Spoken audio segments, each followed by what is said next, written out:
एक गरीब कारपेंटर का लड़का जो 6 साल की उम्र में अपने गांव में चरवाहे का काम करता था। कौन जानता था कि वो लड़का आगे चलकर दुनिया का सबसे पावरफुल फाइटर जेट बनाएगा जो वर्ल्ड वॉर में उसकी कंट्री को एयर फाइट में सबसे आगे कर देगा। ये कहानी है आर्टियोम मिकोयान की, जिसने एक एक स्टेप चढ़कर अपने सपनों को पूरा किया। मिकोयान का जन्म 1905 में एक छोटे से अर्मेनियन गाँव सनईब में हुआ था, जहाँ पर रहकर वो छोटे मोटे काम किया करते थे, पर उन्हें हमेशा ऐसा लगता था कि वो किसी बड़े काम के लिए बने हुए हैं। इस बड़े काम की शुरुआत 1918 में हुई, जब मिकोयान फैमिली अपना गांव छोड़कर तिब्लिसी में बसने गई, क्योंकि उस गांव में काम की बहुत कमी थी, जिससे मिकोयान फैमिली का गुजारा नहीं हो पा रहा था। तिब्लिसी पहुंचकर मिकोयान फैमिली ने बहुत से छोटे मोटे काम किए और यहीं पर पहली बार आर्टियोम मिकोयान और उनके बड़े भाई अनेस्ट्रोस ने स्कूल में एडमिशन लिया, जहाँ पर पहली बार मिकोयान ने प्लेन्स के बारे में पढ़ा और उन्होंने मन ही मन सोच लिया था कि वो आगे चलकर दुनिया का सबसे तेज और ताकतवर प्लेन बनाएंगे। अपने इसी सपने को पूरा करने के लिए 1925 में मिकोयान ने टेक्निकल स्कूल को ज्वाइन किया और उसके 2 साल बाद 1925 में मिकोयान अप्रेंटिस करने के लिए मॉस्को गए, जहाँ पर उन्होंने एक इलेक्ट्रिक फैक्ट्री में अप्रेंटिसशिप की और वहीं पर जॉब करने लगे। पर मिकोयान को हमेशा ऐसा लगता था कि वो कहीं फंस से गए हैं, जो वो करना चाहते हैं वो कर नहीं पा रहे हैं। वो जल्द से जल्द यहाँ से निकलना चाहते थे। अप्रेंटिस के दौरान ही मिकोयान को जोस्की एयरफोर्स इंजीनियरिंग एकेडमी के बारे में पता चला। इस एकेडमी के बारे में जानकर मिकोयान को ऐसा लगा जैसे उनको पर लग गए हों, अंधेरे में एक रोशनी दिखाई दी। इसलिए 1931 में उन्होंने यहाँ पर एडमिशन लिया और यहाँ पर उन्होंने एविएशन साइंस और डिजाइन के बारे में पढ़ा। एविएशन साइंस और डिजाइन को स्टडी करने के बाद में मिकोयान प्रैक्टिकल ट्रेनिंग के लिए कारवोक गए, जिसके बाद में 1937 में मिकोयान ग्रेजुएट हुए और ग्रेजुएट होने के बाद में ही उन्होंने फाइटर डिजाइन ब्यूरो को ज्वाइन किया, जो लाइट मल्टीपर्पज प्लेन बनाती थी। इस ब्यूरो को ज्वाइन करने के बाद में मिकोयान ने इन बायोप्लेन्स के डिजाइन में कुछ चेंजेस किए, जिससे उनकी लैंडिंग में सुधार हुआ। पहले इन प्लेन्स की लैंडिंग में बहुत प्रॉब्लम आती थी। ब्यूरो के डायरेक्टर ने मिकोयान के टैलेंट को पहचाना और उन्होंने मिकोयान को ब्यूरो के प्रोडक्शन मॉडल्स का इंचार्ज बना दिया। सब कुछ ठीक चल रहा था, मिकोयान जो करना चाहते थे वो कर रहे थे, लेकिन तभी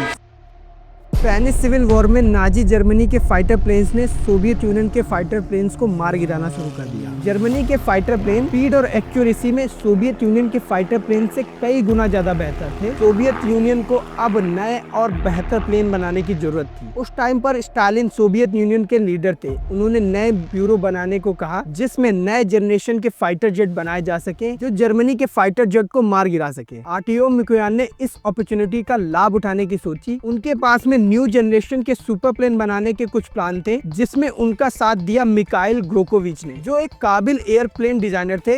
दोनों में अच्छी दोस्ती थी। 1939 में मिकोयान और ग्रोकोविच की टीम ने I-200 नाम के एक फाइटर प्लेन का प्रोजेक्ट प्रपोज किया। I-200 के प्रोजेक्ट को पास कर दिया गया क्योंकि आर्टियोम मिकोयान के बड़े भाई अनेस्ट्रोस स्टालिन के बहुत खास बन गए थे, जिसकी वजह से मिकोयान को फायदा हुआ। प्रोजेक्ट पास होने के बाद में एक ब्यूरो बनाया गया, जिसका डायरेक्टर आर्टियोम मिकोयान को बनाया गया और उसके बाद में I-200 प्लेन्स को बनाने का काम तेजी से शुरू हो गया। मिकोयान I-200 पर काम कर रहे थे, पर इधर वर्ल्ड वॉर 2 शुरू हो चुका था। जर्मनी ने यूरोप की सिटीज में भारी बमबारी करनी शुरू कर दी थी। कई सिटीज को बर्बाद कर दिया था। सोवियत गवर्नमेंट ने मिकोयान ब्यूरो से जल्द प्लेन बनाने को कहा। मिकोयान टीम ने दिन रात काम कर 3 महीने में प्लेन बनाकर तैयार कर दिया। 1940 में I-20 ने पहली फ्लाइट भरी, जिसकी स्पीड 600 किलोमीटर प्रति घंटा थी। ये स्पीड सोवियत यूनियन के उस टाइम के सभी प्लेन से बहुत ज्यादा थी। मिकोयान और उनकी टीम को सराहा गया और इस प्लेन के प्रोडक्शन को बहुत तेजी से शुरू कर दिया गया और इसके साथ साथ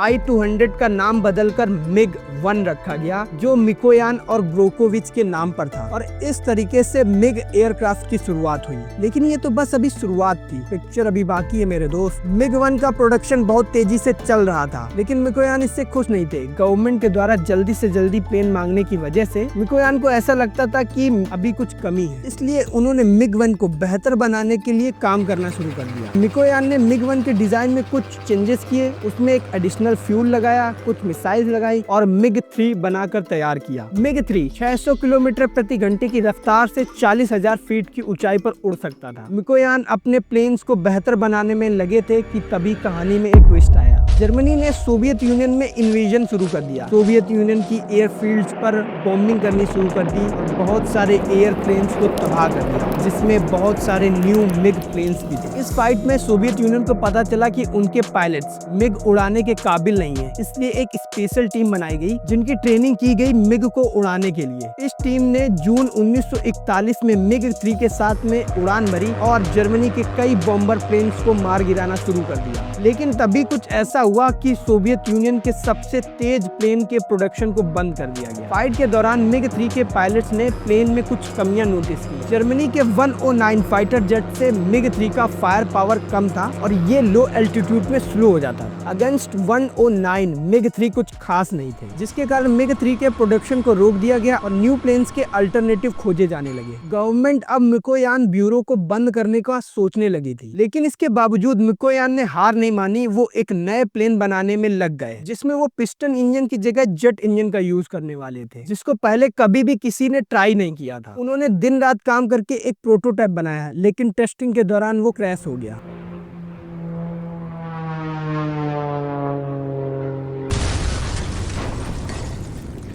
पिस्टन इंजन की जगह जेट इंजन को यूज करने के उनके आइडिया को बहुत पसंद किया गया। मिकोयान जेट इंजन बनाने में फेल हो गए थे, लेकिन लाइफ ने उन्हें तभी एक और मौका दिया। वर्ल्ड वॉर खत्म होने के बाद में जर्मनी से कैप्चर किए गए BMW इंजन को मिकोयान ब्यूरो को दिया गया। मिकोयान ने इस मौके का फायदा उठाया। उन्होंने जर्मनी के BMW इंजन का यूज करके टर्बो जेट फाइटर प्लेन बनाया, जिसको मिग 9 नाम दिया गया। मिग 9 सोवियत यूनियन का पहला टर्बो जेट फाइटर प्लेन बना, जिसके लिए मिकोयान को हाईएस्ट गवर्नमेंट अवार्ड भी दिया गया। इसके बाद में मिकोयान ब्यूरो ने पीछे मुड़कर नहीं देखा। उन्होंने मिग 15 बनाया, जिसमें रोल्स रॉयल के द्वारा बनाए गए इंजन को लगाया गया, जिससे मिग 15 की स्पीड 1100 किलोमीटर प्रति घंटा हो गई और ये 50,000 फीट की ऊंचाई पर उड़ सकता है। इसमें एक प्रेशराइज्ड केबिन और इजेक्शन सीट भी थी। किसी भी इमरजेंसी के दौरान इजेक्शन सीट का यूज करके पायलट आसानी से प्लेन से निकल सकते थे। इसकी वजह से मिग 15 पूरी दुनिया में फेमस हो गया, जिसका फायदा सोवियत यूनियन को हुआ। सोवियत यूनियन ने मिग 15 का तेजी से प्रोडक्शन शुरू किया और इसको एक्सपोर्ट भी करना शुरू किया। चाइना मिग 15 का सबसे बड़ा बायर बना। सोवियत यूनियन चाइना को न सिर्फ मिग 15 देता था, बल्कि उनके पायलट्स को भी ट्रेन करता था। मिग 15 से पहले सोवियत यूनियन सिर्फ अपने लिए प्लेन बनाता था, लेकिन मिग 15 के बाद में सोवियत यूनियन दुनिया के लिए भी प्लेन बनाने लगा और ये सब हुआ मिकोयान और उनकी टीम की वजह से। मिग 9 और मिग 15 की मैसिव सक्सेस के बाद में मिकोयान ब्यूरो ने मिग 17 और मिग 19 बनाया, जिसमें मिग 19 सुपरसोनिक जेट था। मिकोयान ब्यूरो के कंसिस्टेंट सक्सेस को देखकर गवर्नमेंट ने उनकी फंडिंग बढ़ा दी। जब गवर्नमेंट ने ब्यूरो की फंडिंग इंक्रीज कर दी, तो मिकोयान एक नया सुपरसोनिक फाइटर जेट बनाने में लग गए। मिकोयान चाहते थे कि इस सुपरसोनिक जेट की स्पीड 2 मैक तक पहुंचाई जाए और ये प्रोजेक्ट था मिग 21 का। लेकिन मिकोयान को ये नहीं पता था कि ये प्रोजेक्ट उनके लिए बहुत दुखद साबित होगा। जब इस प्रोजेक्ट की टेस्टिंग हो रही थी, तो टेस्टिंग के दौरान ही प्लेन क्रैश हो गया। इस प्लेन को व्लादिमीर नेवेद्यूव उड़ा रहे थे, जो मिकोयान के बहुत करीबी दोस्त थे। इस घटना की वजह से मिकोयान बहुत दुखी हो गए और वो बीमार रहने लगे। लेकिन इस सब के बावजूद भी मिकोयान और उनकी टीम ने मिग 21 को बनाकर तैयार किया। मिग 21 को क्लोज कॉम्बैट के लिए तैयार किया गया था। ये मैक 2 की स्पीड से 60,000 फीट की ऊंचाई पर उड़ सकता था। इसके बाद में मिग 21 में कई अपडेट किए गए। मिग 21 की फाइटिंग स्किल्स की वजह से दुनिया की 30 से अधिक कंट्रीज ने मिग 21 को अपनी एयर फोर्स में शामिल किया, जिसमें से एक देश इंडिया भी था। 1961 में इंडिया ने मिग 21 को रसिया से खरीदा। 1971 के इंडिया पाकिस्तान वॉर में मिग 21 के अपडेटेड वर्जन ने पाकिस्तान के फाइटर जेट्स को मार गिराया और ये फाइटर जेट्स अमेरिका के टॉप फाइटर जेट्स थे। मिग 21 के बाद में मिकोयान ने मिग 23 और मिग 25 पर काम करना शुरू कर दिया। लेकिन मिकोयान को ये नहीं पता था कि मिग 23 और मिग 25 उनकी लाइफ के लास्ट प्रोजेक्ट होंगे। 1970 में मिकोयान की हार्ट अटैक से डेथ हो गई। स्कूल टाइम में मिकोयान ने जो खुद से प्रॉमिस किया था कि वो दुनिया का सबसे तेज और ताकतवर प्लेन बनाएंगे, वो उन्होंने पूरा किया।